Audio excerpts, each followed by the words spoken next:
Hello everyone, and welcome to another video. Hope that you guys have been doing well. So today's video is going to be about Venusian ideology, the divine feminine specifically, what that is doing to feminines specifically, and why it's so important to recognize your own dominant energies before getting involved in these types of teachings. Okay, so in my personal opinion, I have notes, that's why I'm looking down. Venusian ideology has wrecked people who are not predominantly Venusian. Programming people into desiring romance, programming people into desiring just Venusian topics, not even just topics, but just characteristics, right? So Venus is about a lot of things. I have a video about Venus, but the main thing Venus is about is love, right? It's about attraction, relationship, okay, aesthetic. So there's a lot of people, myself included, that don't care about that. And sometimes we feel like we have to care about that. But that's because this world is Venusian. I mean, hello, Taurus is ruled by Earth, but Taurus is very Venusian. Okay? And it's not to take away from Venusian ideologies. Like, there's an ideology in every single planetary spirit, every single dominant, energy in general. However, like I said, I do think that it's important for yin identified people who are representations of Venus, to know that you don't have to do anything to be Venusian if you're already a person who is Venus in the flesh. Does that make sense? Now, when you're a dominant Venusian as a woman, right? So the plateau is Venus, right? As a woman. Then you count how you're dominant. You would look at your birth chart or just your life in general, right? And you would see, okay, so I'm Venus on top of Venus, right? But there's also women are out here who are plateau Venus and then are Mars or our Sun or our Saturn. You know what I mean? And one of the best ways that I can describe this, just so you guys get a better understanding, is when people say things like romanticize your life. That is so Venusian to tell someone, right? Could you imagine telling a Saturnian person, you should be romanticizing your life? And then them trying to align themselves with that type of belief system, that in order for them to manifest, in order for them to get the things that they want, they need to romanticize their life. Be fucking for real, okay? So Venus cares a lot about beauty, right? Cares a lot about relaxation as well, and connection, okay? And something that I've noticed is, and I mentioned this in the beginning, was about programming, right? Specifically the highly, we've been programmed, especially as women, but just in general, right? Since birth, since childhood, to care so much about romance, to put romance over anything else, okay? And I noticed that a lot of people do it without even realizing it. They prioritize romance. And they prioritize it in such a way that everything that they do is so that they can perhaps attract a mate. Okay? And if that is the Venusian, if I'm talking to that type of Venusian, there's nothing wrong with liking relationships and stuff like that. You know what I mean? But that's what I'm trying to say. There's an overemphasis on Venusian ideology. And I do believe that in another world, in other societies, in other places, romance is like a thing of the past. Right? But it just depends, right? It just depends on the dominant energy and things of that nature. There's so much involved. But the whole point of what I'm trying to say is that if you're not a Venusian person generally, right? Like in general, don't try to make yourself one.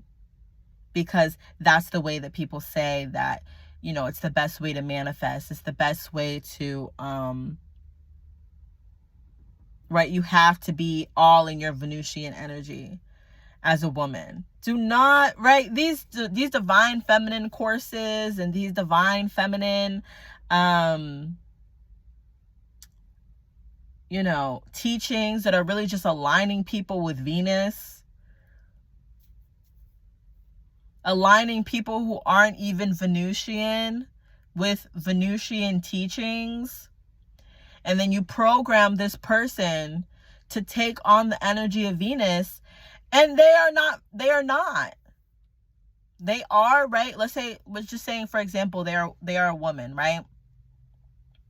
So they are Venus.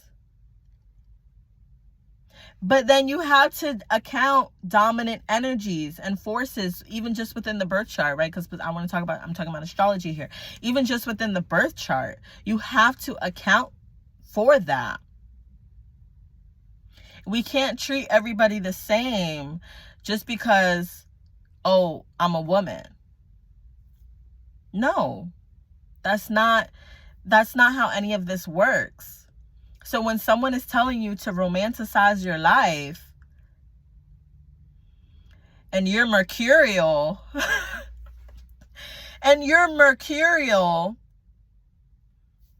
you better start aligning yourself to your pure energies of Mercury.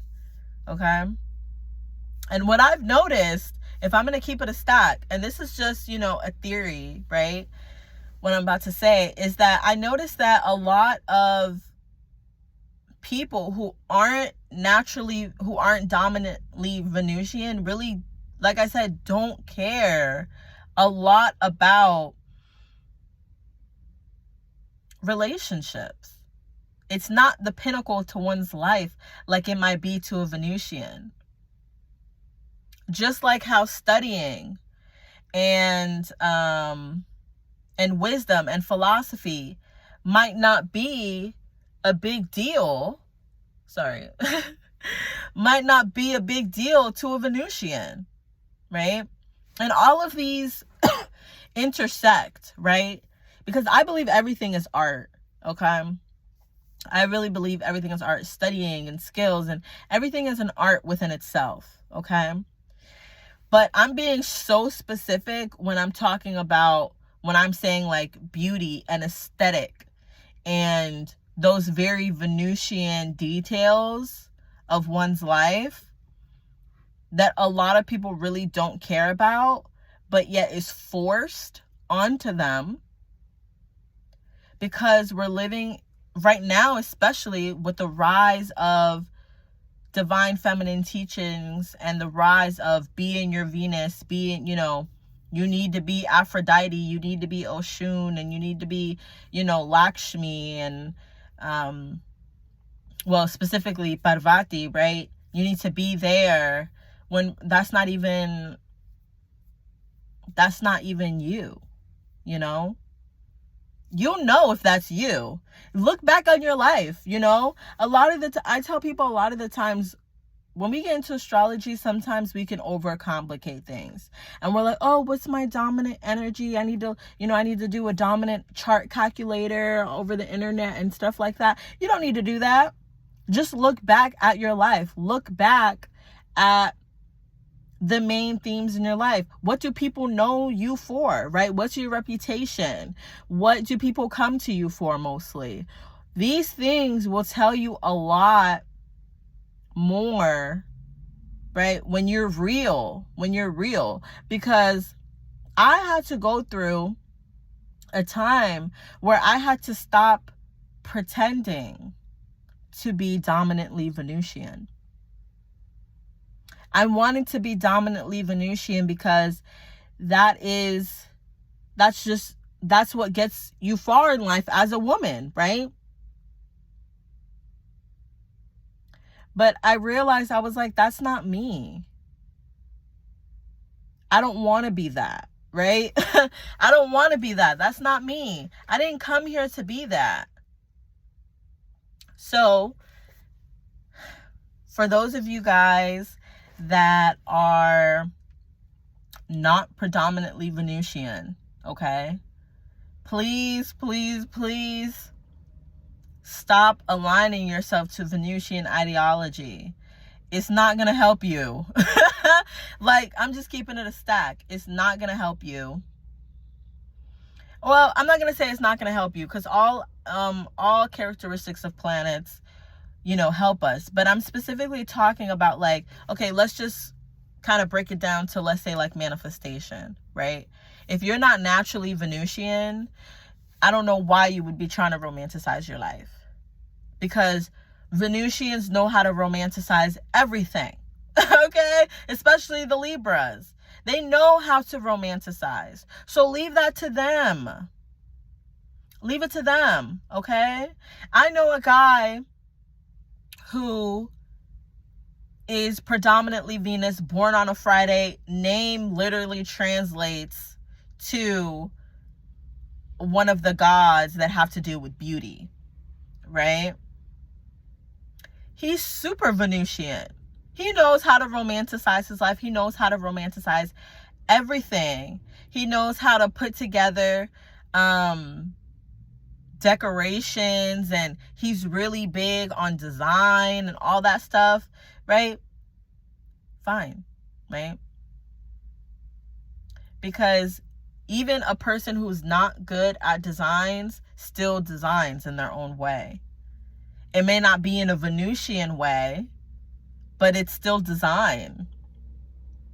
So, I wanted to put him in there too, because that's just a representation of a plateau Mars person, right?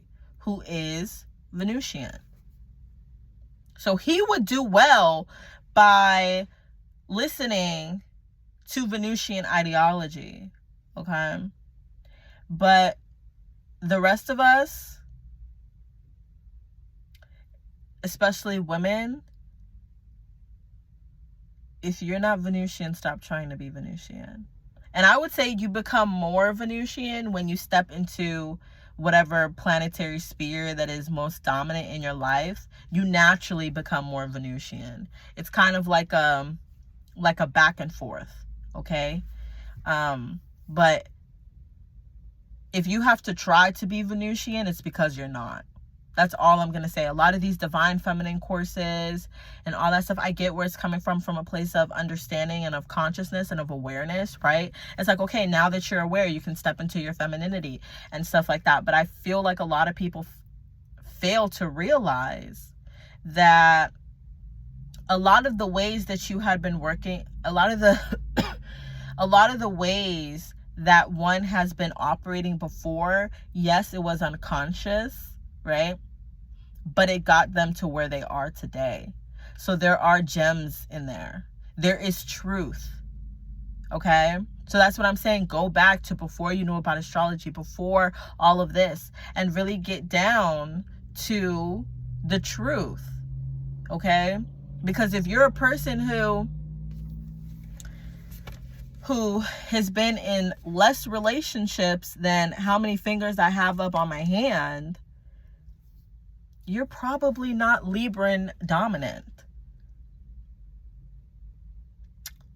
Now, aspects matter, okay? Like aspects to your Venus and stuff like that, right? I'm actually not going to say, it depends on your age, right? But for y'all know what I'm talking about. That was a very general example, but y'all know what the fuck I'm talking about. Like, If people don't just give you things because of your beauty and stuff like that, you're probably not Venusian dominant. But there's so much more involved in that too. That's what I'm trying to say. There's so much more involved in it. So it's not a one size fits all. And I'm not trying to bag on Libras and Venusian ideology, not for a second. If anything, I just want to come out here and just tell you guys, like, especially the women, as we come into Saturn and Pisces, as we're coming more into so many things about femininity and all these things, which I believe at the center of it all is all pure, okay? But a lot of the people that are talking about these things are Venusian dominant. These things have worked for them. And I think I want to bring this out here to tell other women who are not Venusian dominant to do your thing, to say what you want to say, to come in here, teach other people how to manifest. If you're mercurial dominant, if you're sun dominant, Jupiter, Saturn, you know what I mean? Lunar dominant. Like, we need more people to talk about dominant energies and talking about ways to dive more deeply into energy and how to wield, use, and control these energies here on this plane, right? And not just an oversaturation of Venus. Okay, so that's all that I have to say for today. I hope you guys have a great day, night, evening, whenever you are watching, and I'll see you guys in my next video. Bye.